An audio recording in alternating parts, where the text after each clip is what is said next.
Hello everyone, সবাই কেমন আছো? আশা করি তোমরা অনেক ভালো আছো আর আমি অনেক অনেক ভালো আছি। আজকের ভিডিওটা সকাল থেকে শুরু করেছি। এখানে দেখো, সকালে উঠে আমি বিছানা তুলে দিয়েছি, ঘরের কাজগুলো করেছি আর মা বাইরের কাজ করছে। মা দেখো ঝাড় দিচ্ছে। এই ঝাড় দেওয়াটাই মেন কাজ আমাদের এখানে, মানে হচ্ছে অনেক বড় উঠোন তো অনেক কষ্ট হয়। তো দেখো, আজকে তোমাদের সাথে কিছু ইন্টারেস্টিং জিনিস শেয়ার করব। আমাদের বাইরের দেওয়ালটা শেয়ার করব তোমাদের সাথে। এই যে দেখো, এই দেওয়ালটাতে দেখছো কি সুন্দর লাগছে ঠাকুরের মুখটা।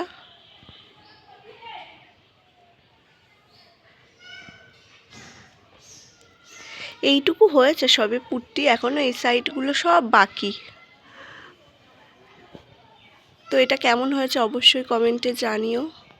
আর একটা জিনিস শেয়ার করছি তোমাদের সাথে। দেখো, আমাদের এই দেওয়ালে, মানে এটা হচ্ছে বারান্দার দেওয়ালে, এইখানেও এইটা লাগানো হয়েছে। এটা তারাপীঠ থেকে আনা হয়েছিল, আমার ভাই এনেছিল। এটা বেশ কানেক্ট করা, সন্ধেবেলা সুইচ দিলে এটাতে লাইট জ্বলে আর কি। মায়ের মুখটা দেখো কত সুন্দর।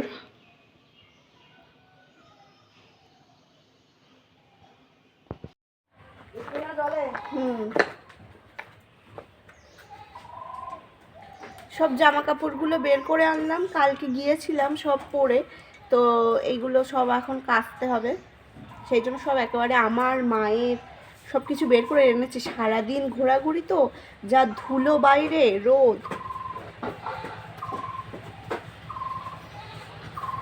দেখো, জল আনতে যাচ্ছি মা আর আমি। কেননা রান্নার জল হচ্ছে আমাদের একটু দূরে আছে, সেই কল থেকেই আনা হয়।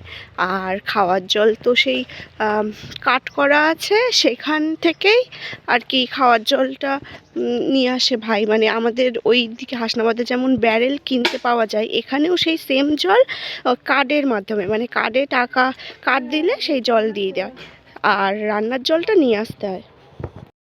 ভাই তো একটা কোম্পানিতে কাজ করে, ও তো সকাল হলেই চলে যায়, আর হচ্ছে বিকেলের আগে চলে আসে, দুপুরবেলা নাগাদ চলে আসে, একবেলা ওয়ান টাইম ডিউটি ওর।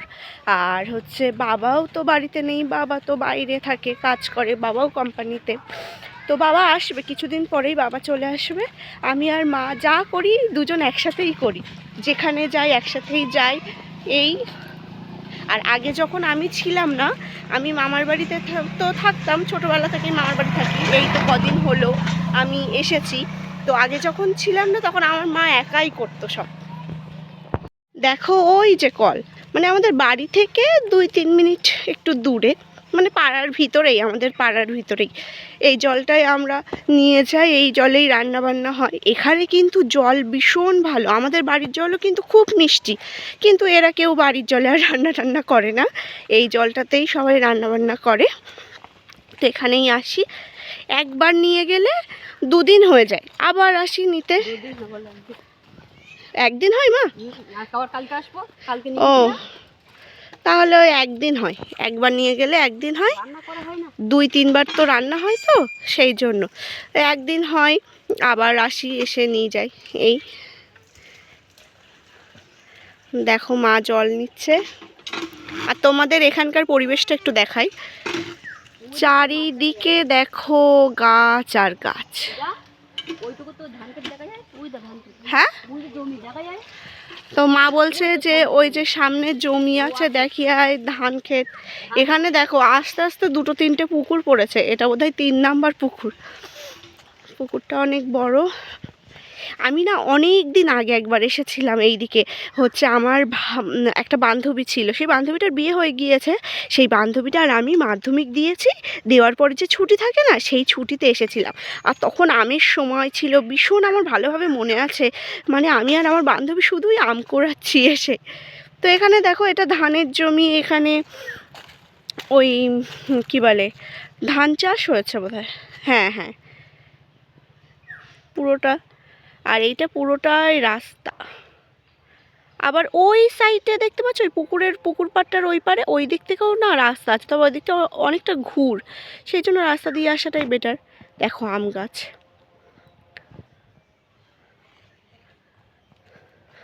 তো চলো, বেশি আর এখানে থেকে লাভ নেই। মা ওদিকে জল ভরছে, মার সাথে জল ভরে বাড়ি গিয়ে অনেক কাজ। তোমাদের তো বললাম জামা কাপড় কালকে পরে গিয়েছি, আর সে সব ধুলো বালি মেখে ভিড়, ট্রেনে বনগাঁ লোকাল মানেই ভিড়। তো এত ভিড় ছিল সে আর বলার মতো না। সেই ভিড়টি সামলে ও জামা কাপড় না কাচলে আর হবে না। বাড়ি গিয়ে জামা কাপড় কাচবো, আর মা রান্না করবে, মাকেও একটু গুছিয়ে দিতে হবে। তো চলো এবার মা আর একটু কলটা টেনে দিই, দেখ তারপরে বাড়ি যাওয়ার সময় আবার তোমাদের সাথে কথা বলবো। মা দেখো, মা একটা ব্যাগের হচ্ছে ধরেছে, আমি একটা ধরেছি, আমি আর মা যাচ্ছি, জল নেওয়া হয়ে গিয়েছে, এবার বাড়ি যাব। চলে এসেছি।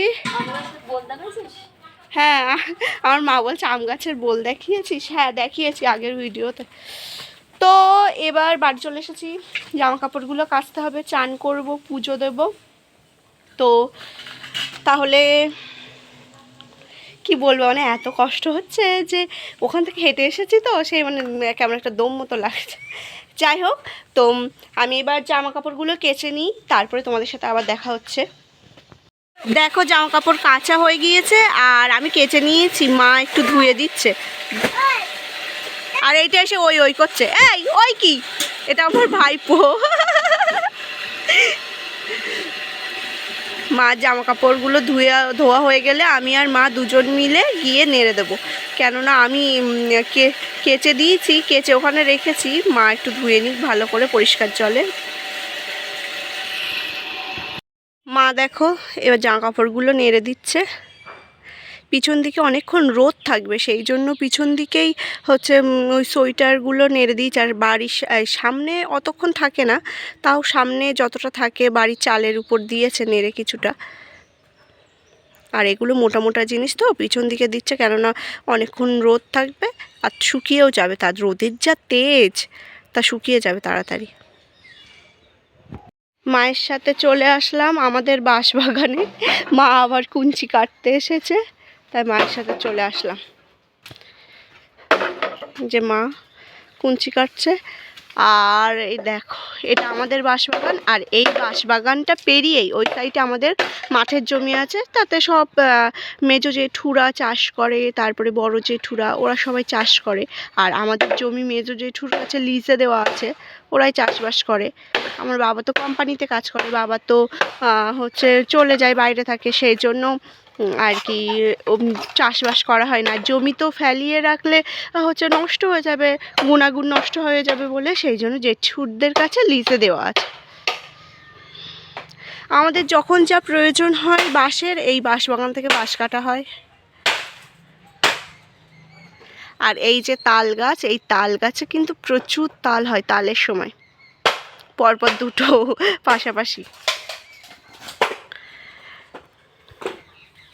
এই যে দেখো, এই দিকটা তোমাদের আগেও দেখিয়েছি, এখানে কলা বাগান আছে, আরও অনেক ফলের গাছ, সব যাবতীয় যা ফলের গাছ সব আমাদের ঘরের পিছনেই আছে, ওটা তো আগের ভিডিওতে দেখিয়েছি। ঘরের পিছনে তাই কি দেখো, মা এত দূর পর্যন্ত ঝাড় দেয়, সেই জন্য না সব একদম পরিষ্কার হয়ে আছে, প্রতিদিন মা ঝাড় দেয় এইসব সব। তো তোমাদের একটা জিনিস দেখায়, এখানে দেখো এই যে গর্ত গর্ত মনে হচ্ছে না, এইগুলো কিন্তু সব মাটি, মানে যার যখন মাটির প্রয়োজন হয় সে তখন কিন্তু এখান থেকে মাটি নিয়ে কাজ মেটায়। আমাদের পরিবারের আর কি, আমাদের বাড়ির সামনের উঠোনটা মানে অনেকটা উঁচু না, এখান থেকে কিন্তু মাটি কেটে ওইখানে নিয়ে ফেলা হয়েছে। তো এরকমই যার যখন প্রয়োজন হয় মাটির, তারা কিন্তু সবাই এখান থেকেই হচ্ছে মাটি নিয়ে মানে কাজ মেটায়, তাদের দরকার মেটায় যে কোনো প্রয়োজনে। আর বর্ষাকালে না এইগুলো সব জলে ভর্তি হয়ে থাকে, মানে একটা পুকুর মতো ফিলিংস আসে, সে একদম পরিষ্কার কাচের মতো বর্ষার জল থাকে, আর অন্য কোনো তো আদার্স কোনো জল থাকে না। সে মানে বর্ষাকালে আসলে এই দৃশ্যটা একদম অন্যরকম হয়ে যায়, তখন মনে হয় এই পুরোটা একটা পুকুর এরকম মনে হয়, চারিদিকে জল ভর্তি, আর একদম জলটা কাচের মতো পরিষ্কার মানে দেখা যায়। তো অনেকে যাদের যাদের প্রয়োজন হয় তখন কিন্তু আবার বর্ষাকালে এই মানে জল তো জমে থাকে, আর এখান থেকে একটা শান বাঁধিয়ে জামা কাপড় কাচাও কিন্তু যাবে, মানে যায় আর কি। তখনও মানে এই জল ধরে রেখে অনেকেই ইয়ে করে, মানে কাচাকুচি করে আমাদের এখানে। এখন এরকম দৃশ্যটা কি মানে প্রকৃতির খেলা যাকে বলে, মানে এখন এইরকম কিছু মাস গেলেই বর্ষাকাল আসলে মানে এই দৃশ্যটা একদম আলাদা। তখন যদি আমি এখানে আসি তো অবশ্যই তোমাদের সাথে দেখাবো, মানে শেয়ার করব যে এই দৃশ্যটা তখন কীরকম থাকে। মার কাঠ কাটা হয়ে গিয়েছে, মা যাচ্ছে, এই কাঠেই না আজকে রান্না হয়ে যাবে।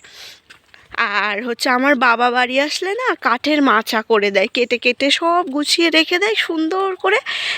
সেখান থেকে মা প্রয়োজন মতো মা বার করে নেয়, যেহেতু বাবা নেই বলে, বাড়ি আসেনি বলে এখনও, আর ভাইও সময় পাচ্ছে না। রবিবার আসলে বিয়ের কেনাকাটা কাজকর্ম, একটা বিয়ে থাকলে তো জানো কত কাজকর্ম থাকে বাড়িতে, তো সেই সমস্ত করতে করতে ও আর সময় পাচ্ছে না, যার জন্য মার যখন একটু প্রয়োজন হচ্ছে তখনই মা গিয়ে কেটে নিয়ে আসছে। মানে মোটা মোটাগুলো তো আর মা কাটতে পারছে না, সরু সরুগুলো কেটে নিয়ে আসছে।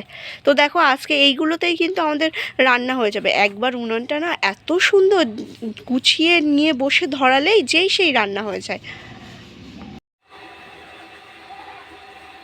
তো দেখো আমি চান টান করে একদম রেডি হয়ে গিয়েছি, এবার পুজো দেব। আর আমাদের মোটরটা ছাড়লে এত আওয়াজ হয় না, প্রথমে এমন এত আওয়াজ হতো না, ওই মাঝে একবার মোটরের ঘরে সেই সাপ ঢুকেছিল, আর আমার ভাই সেই ভয়তে সে জল মানে কোনো কিছু না পেয়ে জল দিয়ে দিয়ে হচ্ছে সাপ আর কি তাড়িয়েছে। তো সেই জল মোটরে লেগে তারপর থেকে এই রকম আওয়াজ হচ্ছে, তা নাহলে আগে কিন্তু এতটা আওয়াজ হতো না।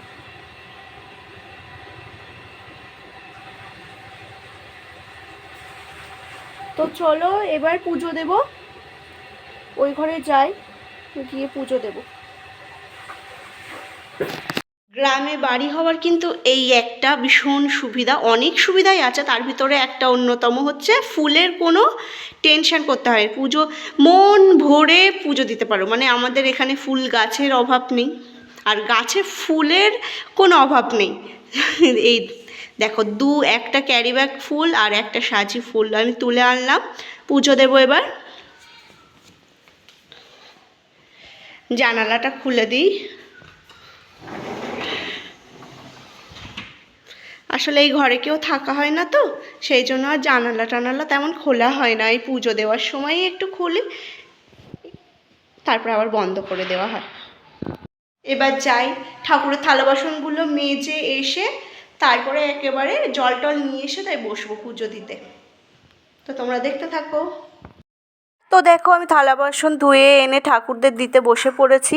এখানে হচ্ছে আমার তো অনেক সময় লাগে, সব মানে আমার কৃষ্ণ দাদা আছে, সেই কৃষ্ণ দাদাকে চান করাতে হবে, তারপরে হচ্ছে বাবা রয়েছে, বাবা মহেশ্বর রয়েছে দুটো, তাদেরকে চান করাতে হবে, তারপরে মা কালীর চরণ রয়েছে, সব কিছু ধুতে হবে, চান করাতে হবে, তারপর তাদের গা মোছাতে হবে, তাদের ড্রেস পরাতে হবে, অনেক সময় সাপেক্ষই ব্যাপার। আর এটা হচ্ছে এমন একটা স্থান ঠাকুরের সামনে, যত তুমি সময় কাটাবে তোমার তত মন একদম হালকা হয়ে যাবে। আমার তো তাই হয়, আমি প্রচুর মানে আমার একটা কী বলবো মানে শান্তির জায়গা এই জায়গাটায়, যে ভগবানের সামনে বসে যতক্ষণ আমি যত সময় পারি ভগবানকে দিতে পারলে সেটুকু আমি নিজেকে অনেক অনেক ধন্য মনে করি। তো এখানে দেখো সব ভগবানকে স্নান করানো কমপ্লিট করে আমি সব পুজো টুজো দিয়ে দিয়েছি, আর পুজো দিয়েছি। পুজো দেওয়ার মাঝখানে আবার তুলসী মন্দির ধুতে গিয়েছিলাম। হ্যাঁ, এদেরকে ভগবানকে স্নান করিয়ে আমি প্রথমে তুলসী মন্দির ধুয়ে এসে তারপরে হচ্ছে পুজো দিতে হয়, তো সেটা আজকে করা হয়নি বলে আমি ভগবানকে স্নান করিয়ে তারপরে ভগবানের গা মুছিয়ে পোশাক পরিয়ে আমি একটু তুলসী মন্দির ধুয়ে এসে সেখানে আবার একটু ফুল দিয়ে এসছি। আমাদের না তুলসী মন্দির আলাদা করে নেই, একটা টবে তুলসী গাছ আছে, আর সেটাতেই আমরা এখন পুজো করি। ভবিষ্যতে একটা তুলসী মন্দির করার ইচ্ছা আছে, একটা সিংহাসনও আনার ইচ্ছা আছে, বা উপরের ঠাকুর ঘরটা কমপ্লিট হয়ে যাক। এখানে দেখো সব কিছু কমপ্লিট করেছি। এখানে দেখো আমার পুজো দেওয়া কমপ্লিট হয়ে গেছে, অনেক ফুল আছে তো সেই জন্য বেশ সুন্দর করে ঠাকুরদের সাজিয়েছি।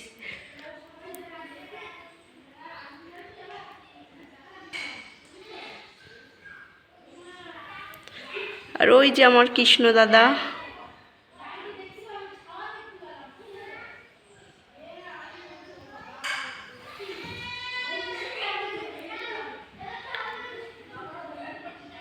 পুজো দেওয়া হয়ে গিয়েছে, এবার বাটা তুলে নেব। তো আজকের ভিডিও এই পর্যন্ত। সবাই ভালো থেকো, সুস্থ থেকো, আর দেখা হচ্ছে একটা নেক্সট ভিডিওতে। অবশ্যই আমার ভিডিও ভালো লাগলে লাইক কমেন্ট করো, সাবস্ক্রাইব করে আমার পাশে থেকো। তো টাটা সবাইকে।